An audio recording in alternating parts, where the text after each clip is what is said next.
This next poem is about another kind of a journey. It's the one your spirit takes at the time you die. And between the time you actually die and the time it takes for that spirit to move through various realms, 49 days, they say, to find a new life to be born into. This is what the Buddhists believe.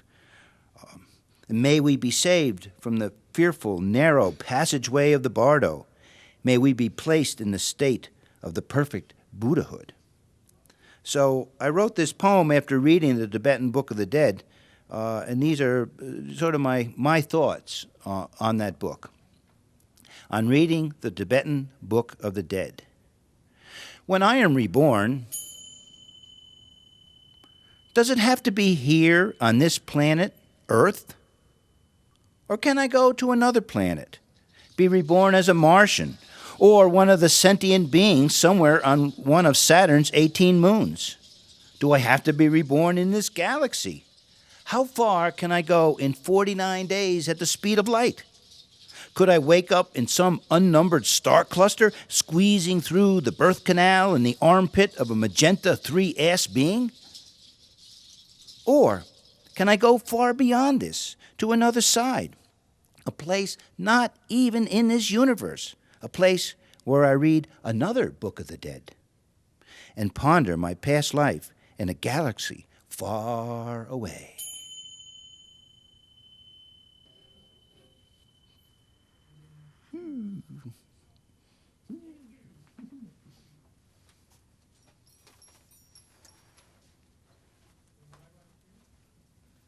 All right, and because Dan can play the saxophone, we always like to include something that gives him the opportunity to do it. Most poems sound better when a saxophone's playing along with them. When I lived in Albany, New York, of course we get down to the big city. It's only a couple hours away. And whenever you go to the city or whenever you go anywhere and you're a poet, it's like going fishing. You always hope you're going to bring something home. In that sense, a poem or at least some notes that you can turn into a poem. And so that's exactly what happened. I was down there writing notes. The world delivered me the material.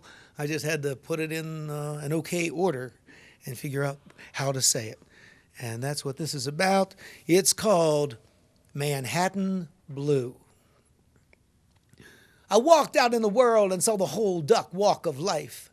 The saxophone man who checked his face and raised his horn when Sigmund Freud was young. The 1029 out of Harlem, soldiers on the train talking trash to Midwest women. Everybody fascinated, everybody blamed. I saw an old Hispanic couple dragging their plastic carts across an empty parking lot beside the Hudson. His was red and hers was blue, and they never looked up or around or at each other, but they knew something that was sad.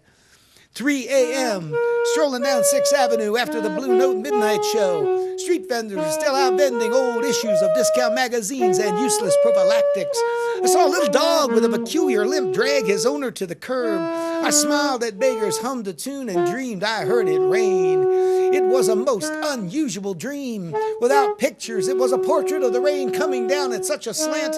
It drowned out all the other sounds and didn't really bounce or hit the ground or me or buildings when it fell, and it was blue. And it defined the entire jazzy universe that cool Manhattan night. And it was blue.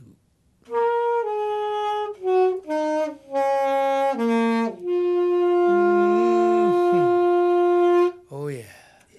Thank you, Dan.